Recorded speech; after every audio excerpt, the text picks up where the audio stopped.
ایمان ایسی دولت ہے جو چھپے نہیں چھپتا، چھپے نہیں چھپتا، وہ نظر آتا ہے، جہاں نظر آتا ہے وہاں روشنیاں پھیل جاتی۔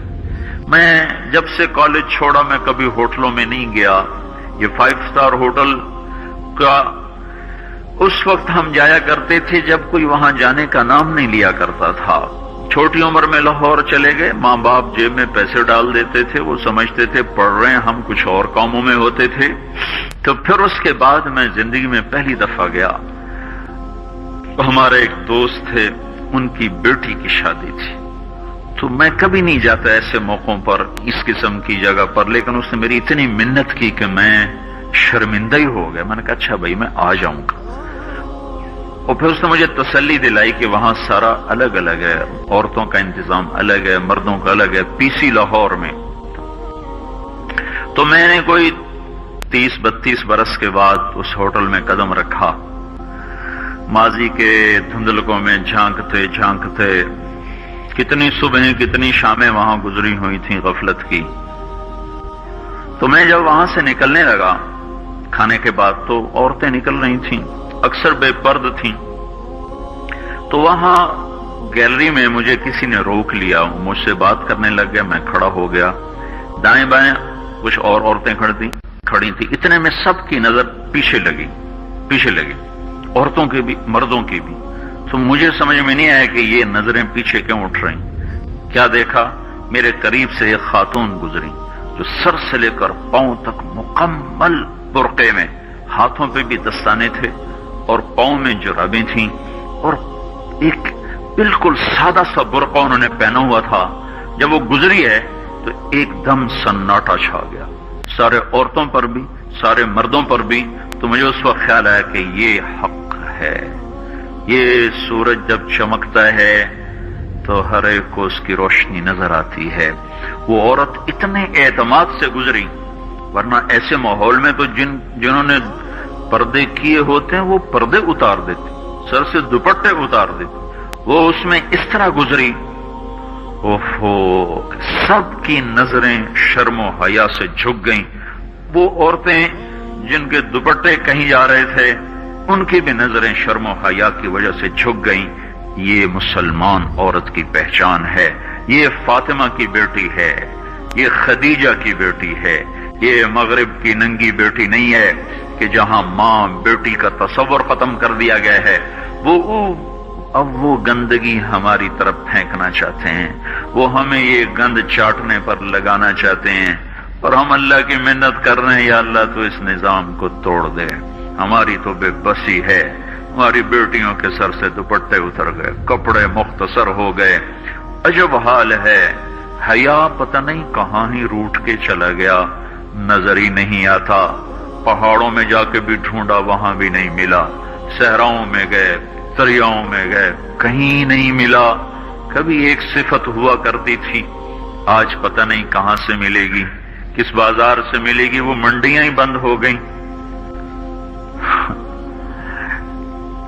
جس قوم کی بچیاں ناچ گانے کو اپنا شعار اور شوق بنا لیں، ان کی نسل سے اب خالد بن ولید نہیں پیدا ہو سکتے، ناچنے والے ہی پیدا ہوں گے، محمد بن قاسم نہیں پیدا ہو سکتے، طارق بن زیاد نہیں پیدا ہو سکتے۔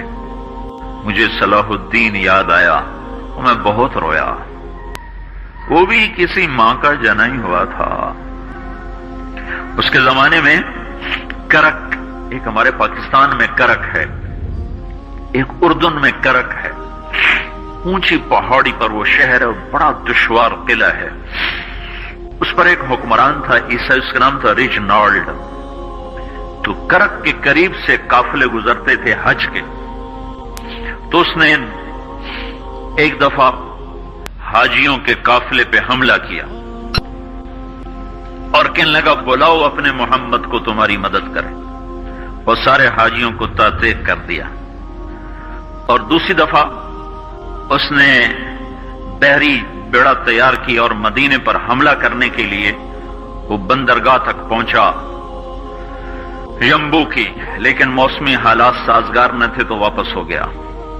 تو حطین کی لڑائی ہوئی ہے فلسطین میں، جس میں سارا یورپ اپنی طاقت کے ساتھ میدان میں اترا تھا، اور ادھر تنہا صلاح الدین ایوبی رحمت اللہ علیہ اکیلا اس لشکر سے ٹکرایا تھا، اور انہیں اس میں ساری رومن امپائر کو شکست ہوئی تھی، تو بڑے بڑے بادشاہ اس میں گرفتار ہوئے، تو اس میں ریجنالڈ بھی گرفتار ہو کے آیا، تو کوئی 12 بادشاہ تھے ریاستوں کے جو سامنے اس کے پیش کیے گئے، تو پیاس کی شدت سے سب کا برا حال تھا، تو صلاح الدین نے سب کو پانی پیش کیا، ریجنالڈ کو نہیں پیش کیا۔ تو یروشلم کا جو بادشاہ تھا ہمفرے، اس نے اپنا پانی بچا کے اس کو دیا، تو صلاح الدین نے کہا یہ پانی تو دے رہا ہے، میں نہیں دے رہا ہوں۔ اسلام میں یہ ہے جب کسی کو پانی پلا دو تو اس پہ تم ہاتھ نہیں اٹھا سکتے، یہ امن کی نشانی ہے۔ تو صلاح الدین نے فوراً اسے کہا یہ پانی تو نے دیا، میں نے نہیں دیا۔ تو پھر انہوں نے ریجنالڈ کو اسلام کی دعوت دی کہ تو مسلمان ہو جا، میں تجھے دعوت دیتا ہوں۔ اس نے انکار کر دیا، میں نہیں ہوتا۔ تو انہوں نے کہا میں نے تیرے قتل کی 2 دفعہ قسم کھائی تھی، ایک جب تو مدینے پہ حملہ آور ہوا تھا تو میں نے قسم کھائی تھی میں تجھے اپنے ہاتھوں سے قتل کروں گا، اور دوسری دفعہ جب تم نے حاجیوں پہ حملہ کر کے کہا تھا بلاؤ محمد کو، تو میں نے قسم کھائی تھی کہ مجھے اللہ نے موقع دیا تو میں اپنے ہاتھ سے تیری گردن اڑاؤں گا۔ آج محمد کا ادنا غلام